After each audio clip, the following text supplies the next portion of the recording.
Okay, let's go.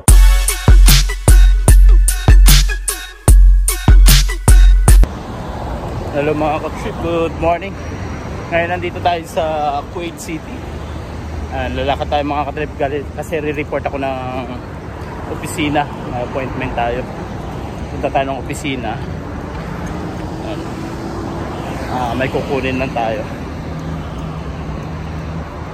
Yan mga katrip, samahan nyo ako sa Kuwait City ngayon. Ayan, makikita nyo mga building na yan. Ayan, dun kasi yung bus stop.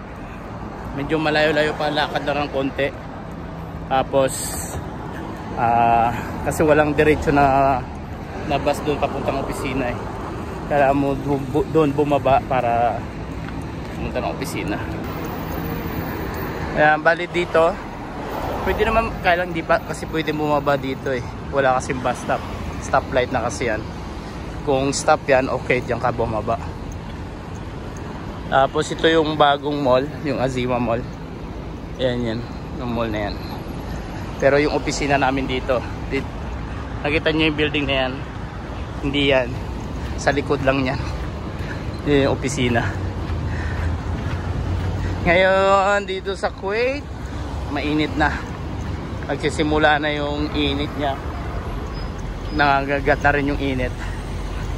Kung mainit dyan sa Pilipinas, mas mainit dito. Pero medyo kaya pa naman.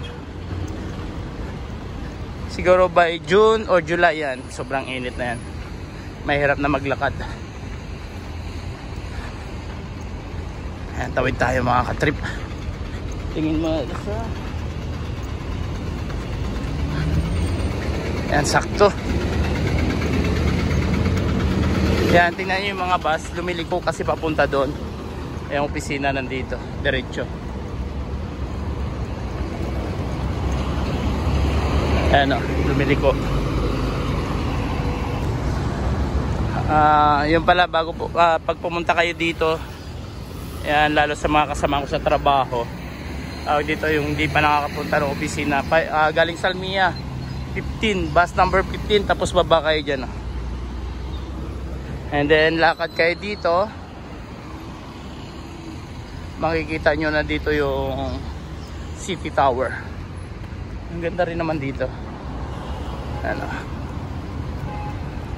sa likod nitong magandang building na yan, malaking building. Tawag dito is yung sa opisina namin is City Tower.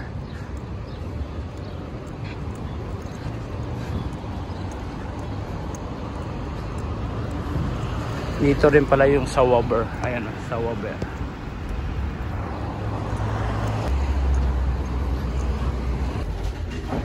Yan mga trip, 10th floor. Tingnan nyo. Nakakalula din, 10th floor pa lang. Bali itong floor na pala na to hanggang 16. Ayan mga katulad, dito na tayo sa 10th floor. Ayan, Cosmo Entertainment. Ayan mga katrip, tapos na tayo. Tapos na yung transaction natin sa opisina. Kaya uwian time. Uwian time. Ang gagawin natin, tatawid na naman tayo dun sa kabila. Balik tayo. Sasakyan. Doon tayo basta kay sa ano, sa Azima Mall. Azima Mall ba yan?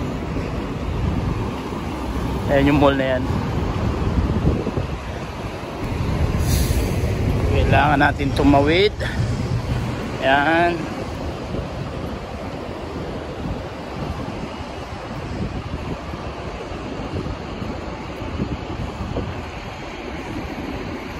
Ito yung bagong mall dito. Hindi pa natin napasok yan. Pero wag na natin pasukin. Kasi nagmamadali na tayo umuwi.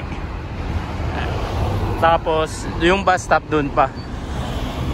Hindi ka hintuan ng bus dito. Yung bus pala na sakyan natin, bus number 15. Ayan.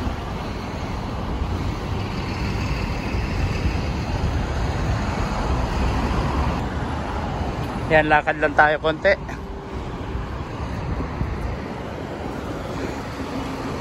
Hintay tayo dito.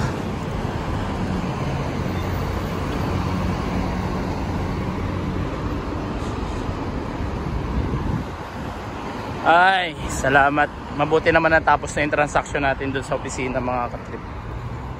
Usap na natin. Naayos na natin lahat.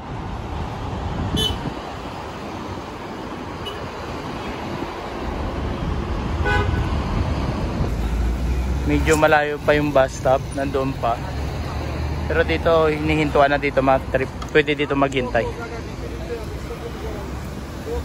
Kaya dito na lang tayo maghintay. Pero mabilisan lang. Huminto naman sila dito. Huminto naman yung mga bus. Mainit na kasi doon eh. Business Tower. Ayun o. Oh, ang taas. Ito yata yung pinakamataas dito na building. Yan.